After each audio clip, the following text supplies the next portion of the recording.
y'all, it's your girl DJ with Plan for Keeps Dating app and podcast. And today I have Victor from Liquor Talk Podcast. I believe you're calling in from Florida, right? Yes, I'm checking in from Florida, What part of Florida? Tampa. I'm originally from West Palm Beach. So Oh wow, I'm gonna be in West Palm Beach in September. A friend of mine is doing a movie release, and they invited me to be there. So, a black that filmmaker, they invited me to be in West Palm Beach later this year for the release of their film. that is so dope. Oh my God. I wish I could tag along with you. I haven't been to West Palm Beach. I went for a brief moment, I think in 2021. Yeah. To visit a close family friend who was passing. Um, so that was the last time I've been there, and before that, it was like years, like a decade. So I'm in Georgia Well, now, okay, and well, I don't have a date yet, so if you want to tag along, hey, we can make that happen. you know what? Let's talk about that offline because I really do want to go back home. And a movie premiere that sounds dope. Mm-hmm. That sounds dope. Okay. Well, I appreciate the offer. And you are here for Dating Chronicles, where guests give a funny, crazy, or lesson learned dating story. But before we dive into all of that, like I mentioned, you have your own podcast, Liquor Talk Podcast. I would love to hear how you came up with the concept. I'm assuming you drink liquor. um, how you came up with the concept, why you're doing the podcast and all of that good stuff. Yes, of course you do drink liquor. Not all the time. For all my people who don't drink, by the way, you all welcomed as well. The concept came about because what I realized is sometimes you would have the realest conversations or the most heartfelt conversations while sipping on some liquor. And Mm. then I even went back, looked because I came up with this in college, and then after I graduated, I took on the concept of having conversations while sipping on some liquor. And I've had a whole bunch of guests come on. We have some really good conversations, especially the ones that are in person, because your true selves do come out sometimes when you're on the liquor, and and whatever happens, happens. And I've also turned that into a safe space for people to come on, tell their story, talk about dating, talk about relationships, talk about what's going on in the world. Um, it just depends on who's the guest on, and that's how we came up with it. And it's something to joy. It's something I look forward to doing because I look forward to getting on the mic because I get connected with many people, different people from here, from Georgia, from wherever, and also I'm connected, and also people will walk in the room. When I walk in the room, they recognize me from the liquor talk because I go to podcasts and conferences. People recognize me. I'm like, wow. That's dope. So that's what kept me going with doing liquor talk. That's dope. You seem to have like this warm energy. I don't know if it's the voice. So maybe that's why when the liquor start flowing, people do get real comfortable and start talking. I don't drink, so I don't know. Um, why do you think people just release the truth once they get some liquor in their system? Because sometimes the liquor can be liquid courage, and sometimes once the liquor gets in your system, you just start to naturally loosen up, and you're not really thinking about the stress, and you're not thinking about what's going on in life. So, I guess when people start drinking, that's when they cut loose. They cut loose? Yeah, Okay. Okay. some do, and then some just chill. So, and then if you get people mad enough, they'll really tell the truth. Okay, okay, okay. I know I don't drink liquor. I've had stomach issues in the past, and I know liquor in the past. I'm gonna say it's made me emotional, but I never understood why. I've never understood why, so I stay away from it. I don't drink liquor like that for that reason. I'm like, you don't need to see me emotional because emotional could be mad. It could be it could be a range of things. So, um, how long have you been doing the podcast? It's been going on 7 years now. Wow, 7 years. How many episodes are you? Because I know I checked you out a little bit. I think you're like 300 and some in, right? Yes, 300 something in. Episode 330. We be at 335, 336. Will be coming up this Wednesday. Wow. And then you also do in person as well. Yes, I also do shows in person when I talk to people as well. Mainly people that connect with me at a studio. So if somebody would tell me, hey, I'm in the Tampa area, we just head to a little studio, then record as well. So Okay. Okay, that's dope. I know I did live in-person podcast for about a year and I miss it.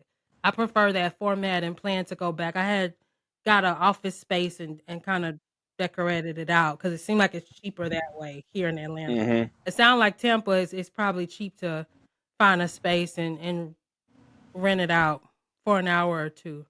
yeah, pretty much it's about the same. Find a space to rent it out for an hour or two.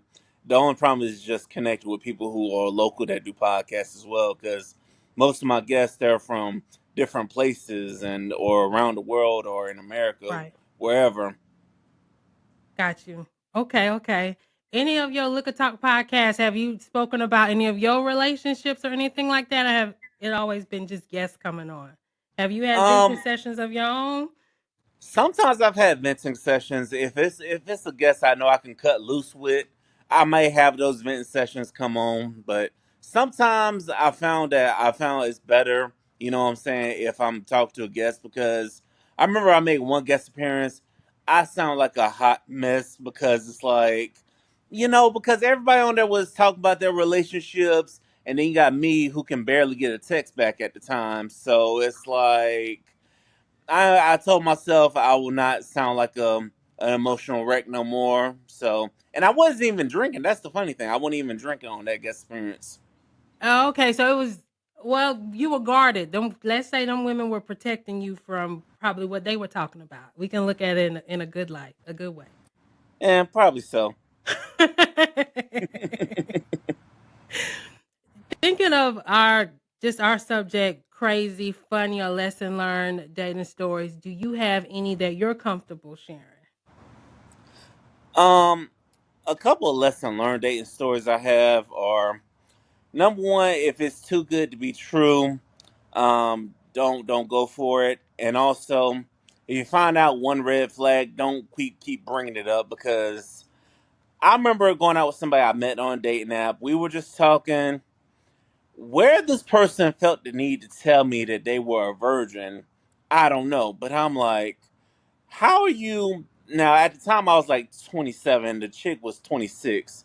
And I'm like, Mm, you're 26 and you're a virgin? I'm like, how? I guess I was kind of fascinated by that because it's like, in this world today, it's just like, don't feel like nobody's out here a virgin is saving themselves. And I was like, she didn't say what she was saving herself for, okay, but I guess I found one red flag, and I just was fascinated by it. gotcha.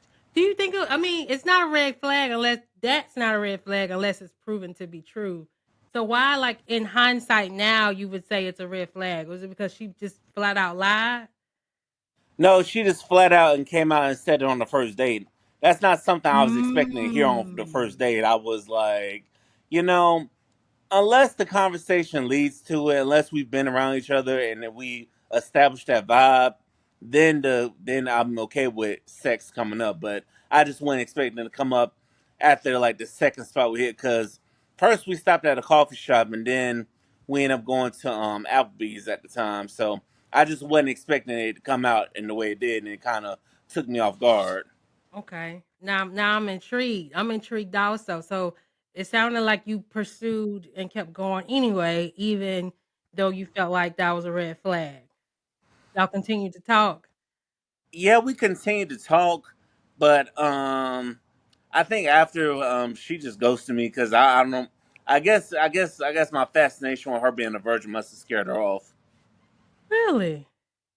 Must have. Did y'all dive deeper into the topic? Like as far as just asking her questions on why she would bring that up?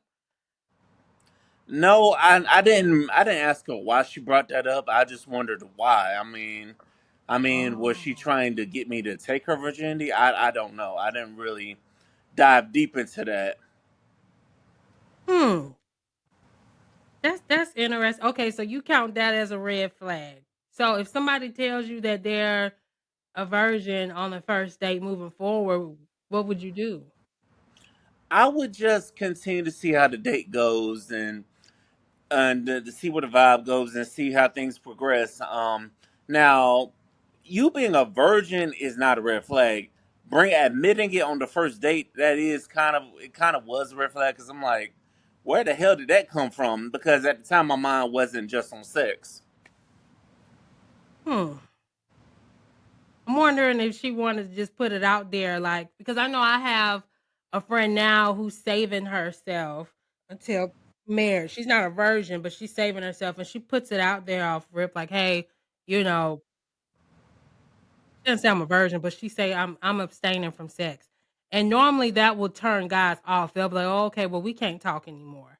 So I don't know if she was trying to see if you would run away from that, but you said she ran away. Yeah, I don't know why to this day I don't know, but and also I have a couple crazy I do have some other crazy dating stories. How sad was my podcast actually turned somebody off. Really?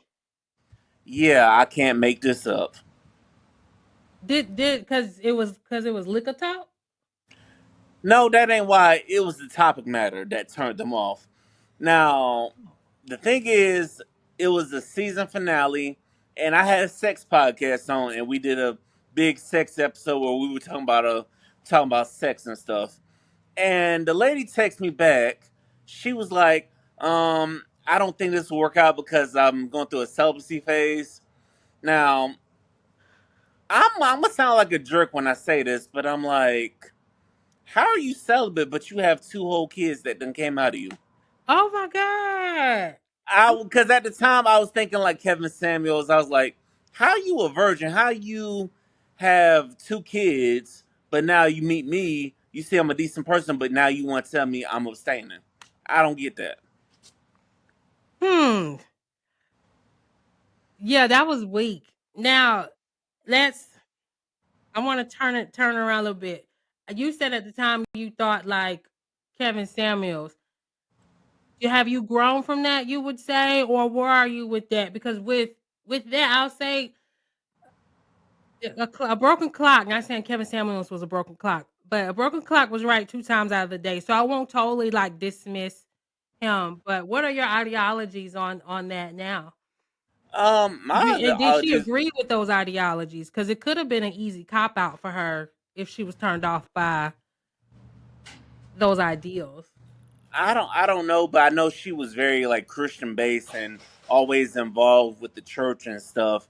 But since then I've come to the point where I just want somebody that treats me right. I'm not with the ideologies no more. I just at the end of the day, I just look at somebody that's gonna treat me right, somebody that's gonna support me, and if we can support each other and support each other's visions, who cares what society says? That's kind of how I think now.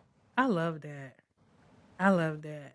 Because 'cause you're good enough to find that, for real. Mm, You thank you, are. thank you. Yeah, most definitely. Um, yeah, I'm just wondering if it's more of the so let me ask you this, because now you brought up the Kevin Samuel things, because you seem like the type because Kevin Samuels was really bold in his stuff. Were you the type who kind of silently believed a lot of the things that he would kind of put out there? And then, when you would interact with women, you would see like what he was talking about? Or, did you let it be known like, um, you were kinda into the red pill type of stuff? Like when you think about that. When I think about it, it was mainly silently. I wasn't really out here like, oh, I'm a red pill man, but those were just things I did think about and I kept in mind because sometimes, you like you said, a broken clock can be right like twice a day. Some of the things I encounter, I'm like, some of these women are out here proving these red pill men right. So I didn't really. I'm not out here thinking like them, but I did notice some things because, like social media, you're gonna bump into it and you notice it, and I'm like, oh, and then you encounter those situations because I've encountered situations on dating apps where it sounds like me and the person might meet up or something like that, but then they asking me for money. I'm like, ma'am, come on now. Yeah, yeah, it's trash. Yeah, I mean, yeah, that's trash. So let me ask you this: the when you think back, or even now, like what would you say your type of woman is? Like you say, you looking for somebody to love you, and vice versa. Something I had to learn for myself. I was maybe my type don't like me like that. Mm. Have you thought about that? Yeah, I'm just like, I think my one type would be sisters, but other than that, it's just I really don't have a type. I have no real preference other than I want somebody that looks like me that can use the same hair products as me. So I love that. that's the one type I would go for because, like I said, I'm an HBCU graduate as well. So, and many people. I tell that to they're like, oh, well, why you didn't find somebody when you were at college? Because I was trying to find me when I was at college, you know? Mm. Yeah, you said you was trying to find you. Tell me what you think you found in yourself while you was in college. I think I found my voice. I think I found that I can be outspoken and I can be that leader that I'm meant to be, that I'm called to be. That's the main thing I had to find within myself because before college I was definitely shy and introverted, but now I'm kind of a mixed bag of both. Like some cases I can be extroverted, but there are some cases I can be in a room full of people I don't know. That's when the introvert comes out. So, but it just depends on the situation. Got you. I'm the same way. Okay. How do you think how are you with women before college versus now? Before college, I really didn't want to approach anybody. During college, I was approaching people, taking people out on dates. The one thing I wish I wouldn't have done, which was take people out on dates, is there are some people that deserve the dates, but then there are some that they were just a waste of time. Mm, And I was like, it was a waste of time and a waste of money. And I'm just like, so now when I see some men that push back on paying for dates, it's like sometimes I can understand the situation, and in some cases I can understand the situation, but then there are some cases I'm like, bruh, come on now, you ain't yeah. got that. You should have known that most dates, first dates, it's gonna be on us. Then if it's something under $50, come on, you can make that happen. Wait. The first part, under $50, you can make that happen. Were you saying like as far as like really like pushing to take them out on expensive dates? That Um, No, no, expensive dates. That's when I'm like, that's when we save that for. Like, we better be in a relationship if it's yeah. like the super expensive dates. But because I see some people, they swinging for the fences, and you don't even know the person. I'm like, Yeah. because you're setting a really high standard for yourself, and you don't even know if that woman really likes you or not. That's true. Did you ever fall in that pitfall where you was going all out at first and had to learn from that or no? I did. Sadly, I did. And I should have known that this chick was never really into me because I remember liking her my sophomore year. I think it was like my junior, like between my junior year and my senior year, I finally went out with her.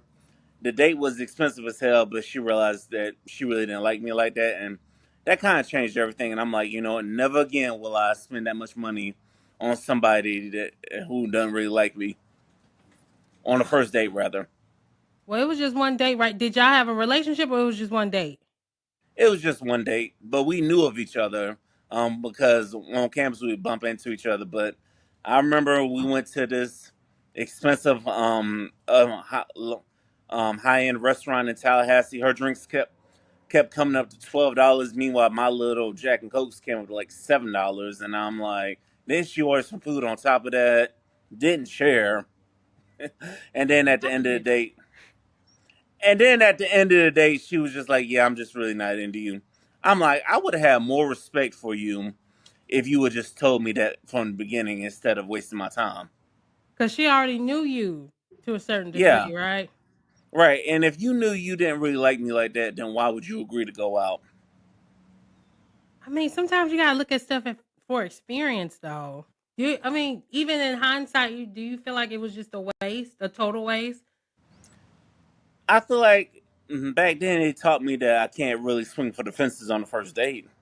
I could take Mm, that from it. so, I so better what's just, you know, so? swing for the fences meaning go out on an expensive date. Okay. So what's a good first date for you now? I would say like going to a bar or going to like a coffee shop, because here we got like so many different little unique coffee shops. Some of them are like by the water, or going to a lounge that's like a rooftop lounge where we got like a nice view, like somewhere just simple like that. Or an activity date, like go axe throwing or go to arcade, something like Mhm. that. Okay. I think those things are cool. Those things are cool. Okay. As far as your longest relationship, how long was it? My longest relationship was like 2 years, and it was like after college. But me and the person broke up because they were just over it, and I think they were over me and I was over them, and they used money as a cop out. Money as a cop out, meaning like you not making enough. Yeah, I'm not making enough, and I'm not spending enough on them. I'm like, ma'am, how can you say that when you're not even making money? Because I'm like, make it make sense. You're the one. Yeah, and I was with somebody who had a kid at the time, and I'm like, and then you had the nerve to say, "Oh, you can't handle a woman with kids." I'm like, you don't know what I can handle. I handled you for a good while, didn't I? Oh, oh wow. Oh wow. Yeah, Wow. Okay. And y'all were together for 2 years?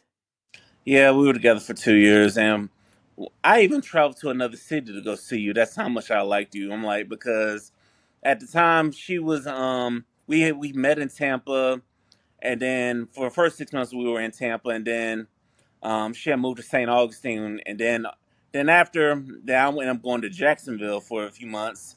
We were together. When I left Jacksonville, that's when we broke up. Got you. That sounded like long distance did it. Would you say so? For a bit of time, because it's only like a 3 month period where she was in St. Augustine and I was in Tampa. Because at the end of the third month, I ended up moving to Jacksonville, moving in with my mother.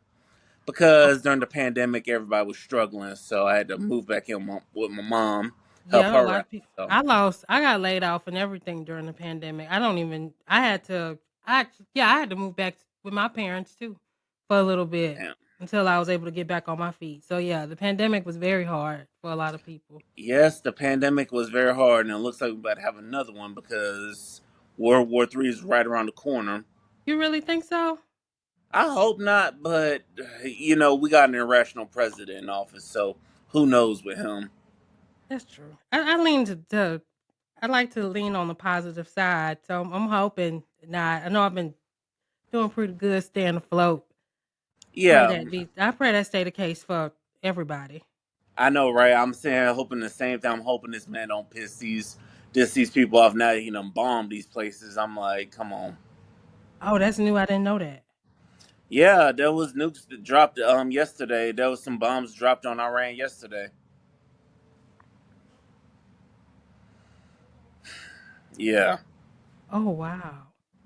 I did not know that. I be trying to stay away from the news like that. Like I get I my was news. trying to stay away from it too, but it popped up on my TikTok. I'm like, goodness, TikTok. See, I took all the apps off of my phone so I can stop doom strolling to be more productive.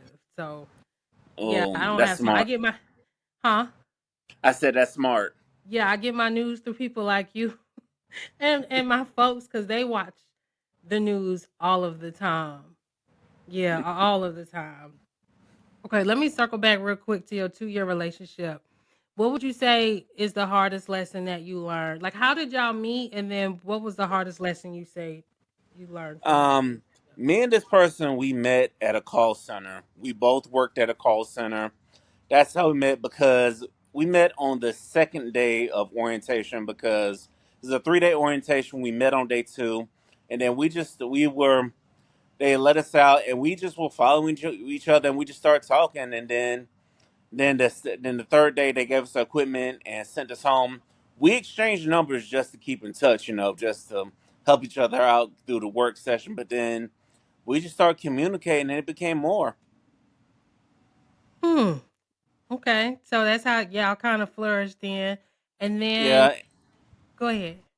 yeah. She told me about her poetry, and I told her about the podcast, and I even had her on. Now I ain't gonna lie, the episode got deleted because, in a rage to make myself forget about her, I deleted that episode. I said, you know what? I do not need a reminder of that. A reminder and make me rage scream at the universe to be like, I can't have one person to love me.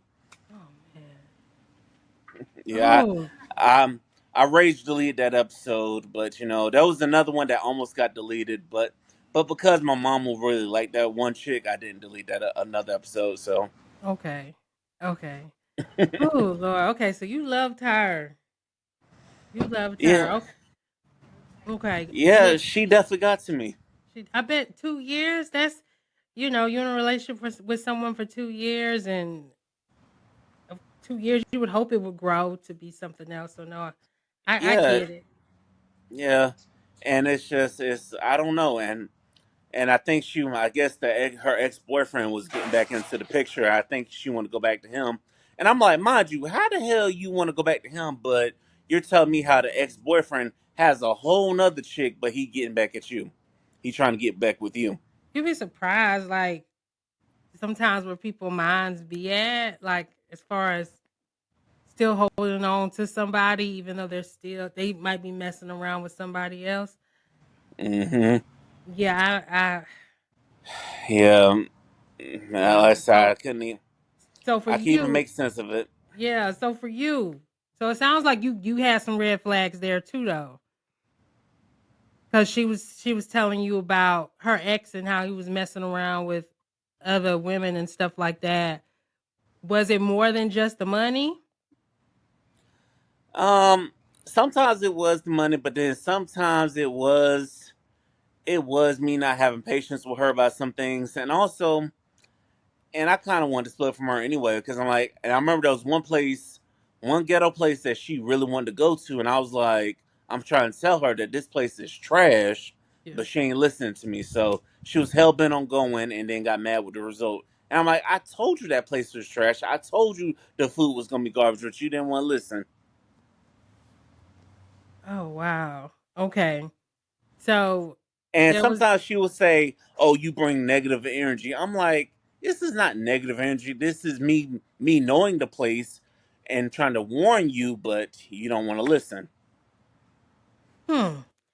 So you said you also wanted to leave her in your own way because it seems like you saw the difference between you and her.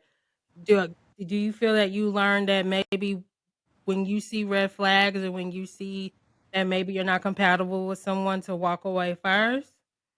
Maybe you Yeah, do that. actually, it was somebody that ghosted me last year that taught me that. Mm. Mm. Yeah, but Got you. but from this chick, I just learned that I gotta speak up more, and also to speak my mind a little bit more instead of letting things fester. I need to. If I'm gonna go down, I'm gonna go down. Might as well go down. If she already mad with me, might as well make her more mad with me. Hey, Does it but really make her more mad? Or maybe you can find another way to communicate where you get your emotions and feelings out and you both can work it out instead of just I being mad at each other. I think that's what it is. I think we just got to find a way to communicate because I saw she was mad with me and I shut it down instead of telling her off anyway. Not telling her, oh, so you didn't Because want to this, work it out. You just got to the point where you just wanted to tell her off and that was it. yeah, because sometimes with people you just get tired of them, tired of BS. And it's Mm, like, and then one thing I learned also that sometimes you got to know when to fight for a relationship and also know when to just let it go. yeah. And I look back at it and I was like, there were some times I should have showed her a little more fight. I will say that. Okay. Okay. So then you can carry that on to the next woman you end up with. Yeah. And the thing is, this is why I also learned that every woman is different. You can't do the same things for each woman. All y'all women are different. Wouldn't you say all men are different too in a way? Everybody's different. Men and women are all different. So why don't you stay the same and treat the woman, learn from your lessons and treat the woman how how you see fit, That's and see true. if it works out that way. So you don't have And to if keep trying to change. yeah, you know what? And I learned that years ago. Just don't change and until you find the right one, and then it's like, but also find somebody that's willing to work with you as well. Because I've noticed a lot of people they want the finished product instead of trying to grow with somebody. Yeah, that's a pandemic in itself right now, honestly. Yeah, a lot of people wanting finished products, and they're not finished products themselves. They're really not. And but it's like, how can y'all look at somebody that's not a finished product, but but y'all look at people who are successful. They got somebody else on their arm, and they get mad. I'm like, you can't get mad, especially if you had the opportunity to get that person while they were grinding. Right, right, right. I agree. So, like, I guess you got to find somebody who's probably similar to you. Yeah, Maybe you should look out more for that. So I want to go back to the girl you was talking about. You said she ghosted you, but you realized that y'all were different already, and you probably should have um stopped talking to her.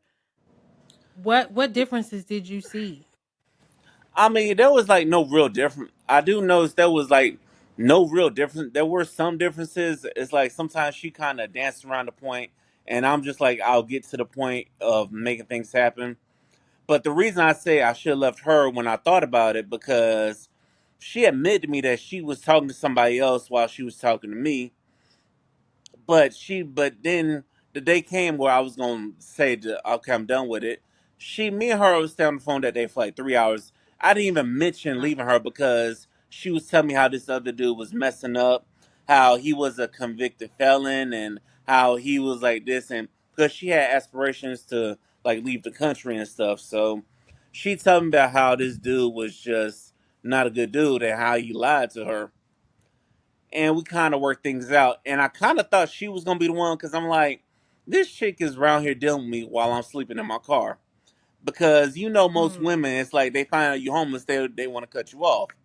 So I that's why I thought she could have been the one. But ironically, the day after she goes to me is when I moved into my new place. Wow. Wow. Okay. Now, so you were talking. So let me ask you this: do you usually come off as the guy who's usually like the friend to the girl who's always venting and talking about their issues? Um, some cases yes, some cases no. But I've been directly I've been direct with people and been like, hey, but they told me straight up they don't even know nothing about me, but I can see you as a friend. I'm like, how? You don't know a thing about me. Hmm.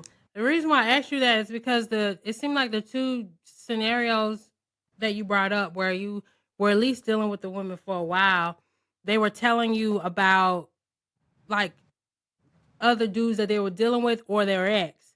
So I'm wondering if you are like subconsciously comfortable with women who are open with you in that way, and that's why you stay. Like maybe you feel bad for them in a way, and you stay, and you want to treat them right, and you want to save them in a way. Yeah, and then after I realized that, I kind of realized that, and that's why I say I can't be out here trying to be Captain and save them, because it's like once they feel good about themselves, they gonna kick you to the curb instead of seeing your greatness and holding on to you. Or they realize that you're a really good guy, and they don't want to keep, excuse my language, fucking you over. So then they just go with the guy that they are leaning more towards because of their trauma and things that they've dealt with. So they don't go with Yeah, the savior because they're trying to yeah, save that person. that's Yeah. true. It's a sad case, but it's true. I'm like, because I could be like that myself, but then to take out all my frustration on But different women. you are like them in a way.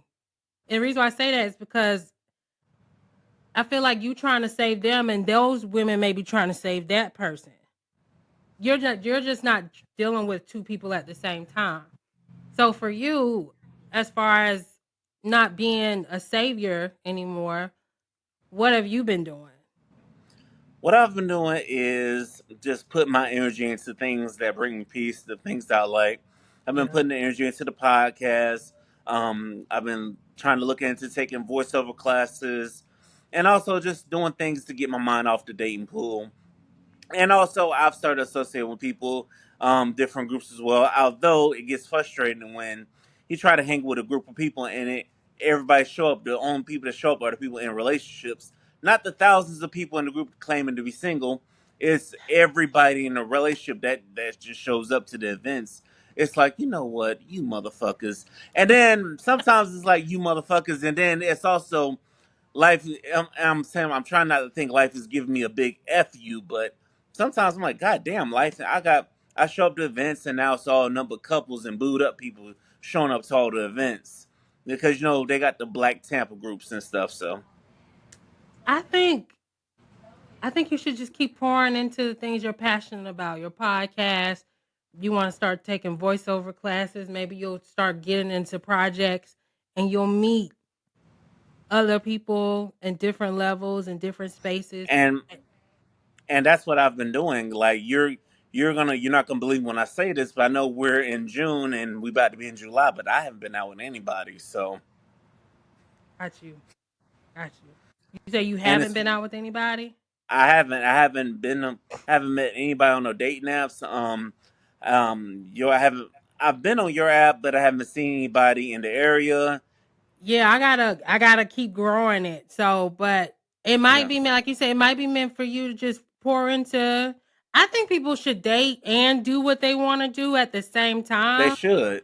because that's gonna help you build that muscle. But you gotta stay cognizant of like your patterns, your triggers, and I mean patterns and like the people that you used to deal with. Like, okay, if you start seeing those red flags in those people or signs, you need to be able to walk away or um and just building your muscle up as far as maybe speaking up for yourself more. For me, it was building better boundaries, like being able to push myself out there and still try to empower myself and finding the right relationship has helped me. So I Hmm. think, yeah, I think people should try to do both, like because you can isolate yourself, but then once you're ready or once you think you're ready to get out there and you've been isolated for so long, you might just totally revert because Hmm.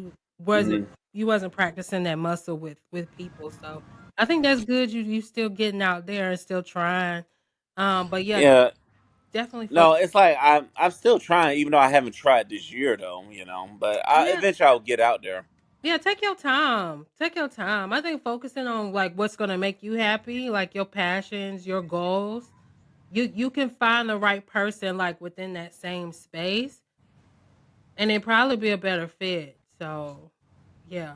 You're right. You're right. Yeah, I think you a savior type. You like to save people, or you like to, or in a way, okay, she might be thinking about this person now, but I think in a way you like to feel like, okay, well, I'm gonna get her, I'm gonna get all of her attention. She gonna forget about that dude. It sounds like you the type subconsciously maybe that's going on, maybe Yeah. not like consciously, but subconsciously, like you put yourself in like a competition with the other person. Y- Yeah, but that's one thing I guess I gotta get out of because we gotta get because I did tell myself I'm done competing. I want to collaborate. I want to collaborate with people. I'm done competing because Yeah. when you know you're the best, you know you're like I said, I'm like a unicorn, like because I feel like I'm the only man out here with no kids and stuff. So because I know there's so many men my age that got 3, 4, and 5 kids, and I'm like, and I'm one of many who don't have any kids. Yeah, so you have more freedom to do more things that you want to do. I know men who have 3, 4, 5 kids, they still do what they want to do, but with integrity, you can still run around here and do what you want to do. So yeah, take advantage of that. Be the best man that you can be by yourself. So when the right woman comes along, you have things to offer, and it's coming from you, and it's not coming from an empty cup. You get what I'm saying? Right. So well, okay. Okay. Well, I appreciate you opening up and telling us, just answering our questions and telling us just kind of what's going on in your dating life. Yeah, it's no problem. It's definitely no problem. I'm like I said, I'm an open book. You know, it's like I'm at that. I've evolved in that stage where it's like the dating, talking about my dating pool made me mad, but now I still feel good about it. You know, this is how I know I've evolved in podcasting over the years. Because older me, I'd be like, young, I'd be like, man, I sound like a charity case over here. But now I'm just like, I'm just rolling with the punches. I think that's cool, and I know, I had a friend who kind of had similar experiences than you, and he had to grow out of thinking women owed him something. Like, I get that you would take women out on well, his case, you take women out on dates and then they don't respond back or they don't do this and that, and he had this just this anger, like, of him feeling like they owed him, but he ended up growing out of that once he kind of grew himself and he found the right person, you know? Hmm. Um, but anyway, Victor, tell the audience where they can find you. All right, ladies and gentlemen, you got to find me on Apple Podcasts, Spotify, YouTube, TikTok, Liquor Talk Podcast, wherever you get your podcasts at. Stay tuned, stay tapped in. I'm bringing Miss Robinson on here on Liquor Talk pretty soon, so y'all be on the lookout for that. Oh, yes, most definitely. I'm excited about that. And I want to thank you for coming on. I want to thank all of the listeners for tuning in, the viewers for viewing, and until next time.